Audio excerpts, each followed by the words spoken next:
Hey Bob, have you ever been to Mahdia in Tunisia? I've heard it's a beautiful coastal town, but I'd love to know more about it. Hey Alice. Yes, I visited Mahdia a few years ago, and it was an incredible experience. It's definitely one of Tunisia's hidden gems. That sounds amazing. What's the town like?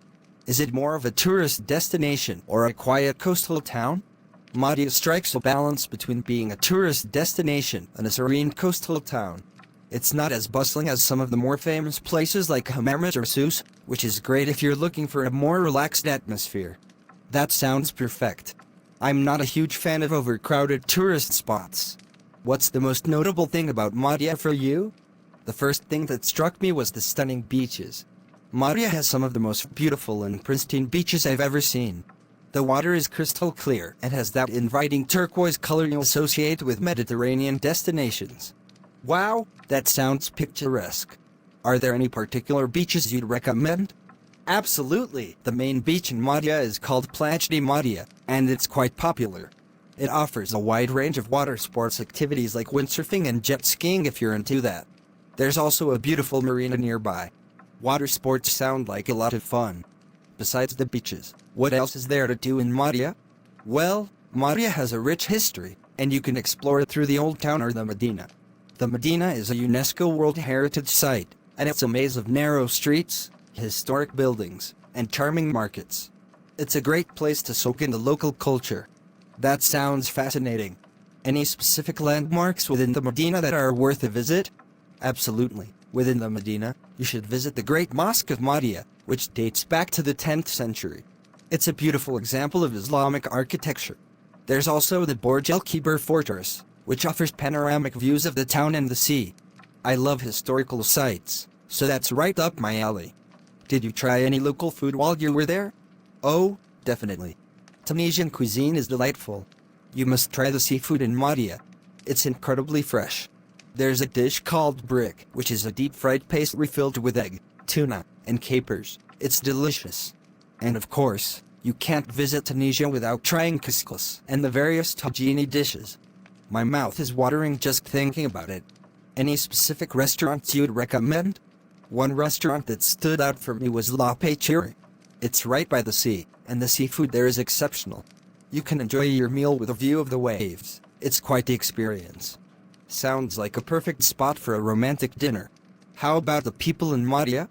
Did you find them friendly and welcoming? Yes, I did.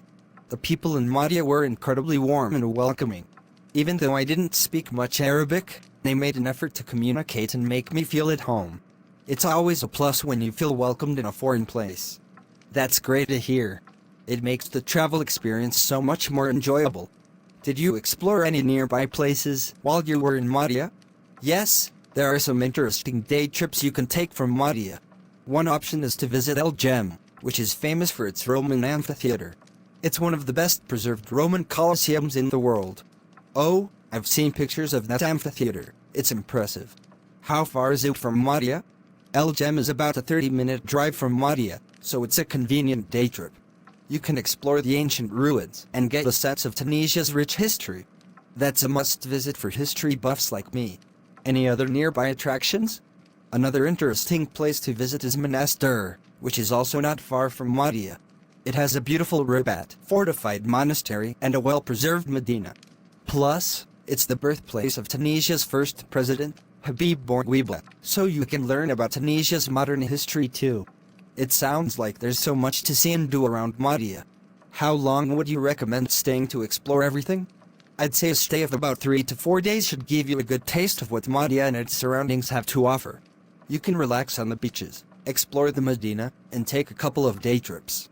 That sounds like a great itinerary. Did you find Mahdia to be an affordable destination?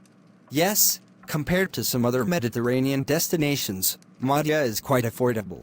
Accommodations, food, and transportation are reasonably priced, and you can enjoy a wonderful vacation without breaking the bank. That's good to know. I'll definitely keep that in mind when planning my trip. Thanks for sharing all this information, Bob. You're welcome, Alice. I'm sure you'll have a fantastic time in Mahdia. It's a place that combines natural beauty, history, and a welcoming atmosphere, a true gem in Tunisia. I can't wait to experience it for myself. It sounds like a dream destination.